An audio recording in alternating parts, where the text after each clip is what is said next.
Now coming to the second application, which is nothing but the round robin schedulers, right?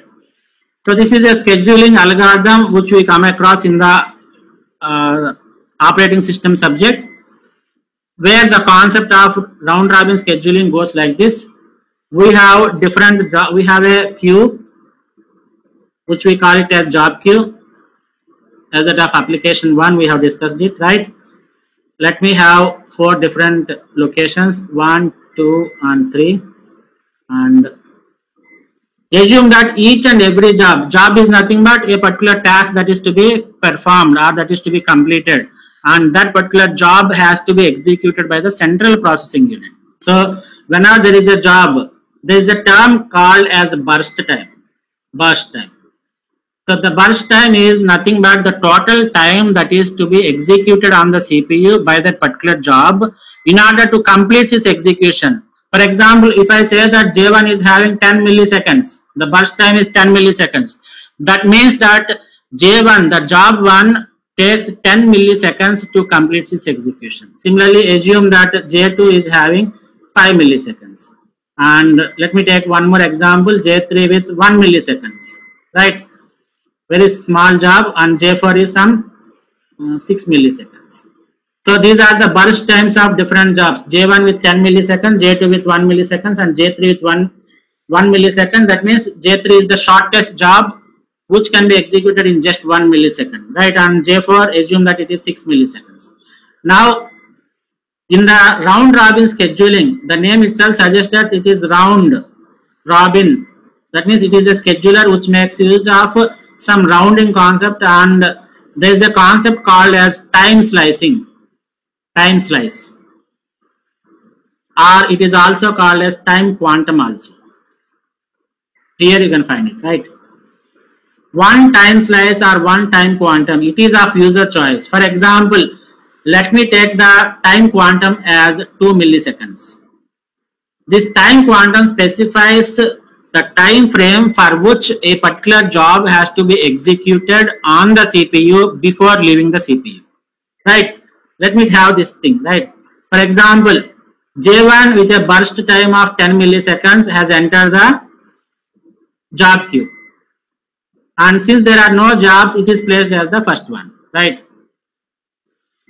Now assume that at the same time J2 has entered, and J3 has entered, and J4 has entered, and we have some more locations like 4.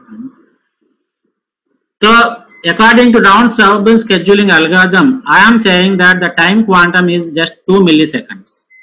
So what happens is the J1 will be allocated CPU. Assume that this is CPU.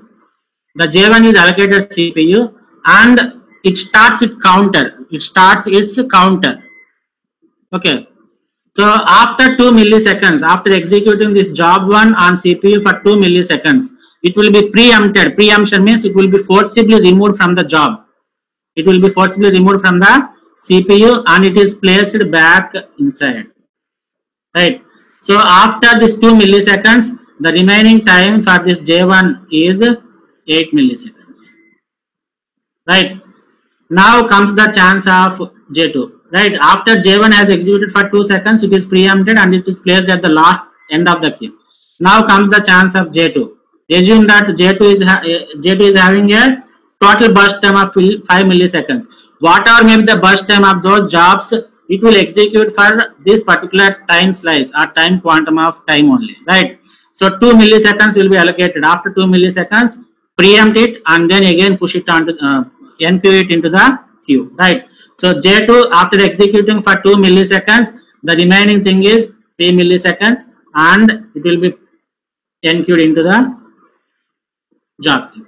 And coming to J3, it is having only 1 millisecond, but the time slice is 2 milliseconds. In such case, it will execute only for 1 millisecond, and it has completed its execution. Therefore, there is no need to again NQ this J3, right? So after completion of 1 millisecond, J3 has been completed, and then the CPU is free to serve the J4, right?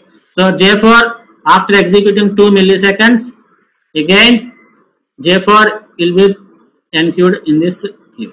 Like that, this process executes, and this round robin scheduling makes use of a concept called as queue, right? So this is what we have explained it. Maybe this round robin scheduling may make use of the circular queue. The circular queue we will discuss in today's class itself. It's a simple modification to the linear queue, right? Or linear queue, a simple modification, and the concept is important from gate point of view, right? So this is how the round robin scheduling works.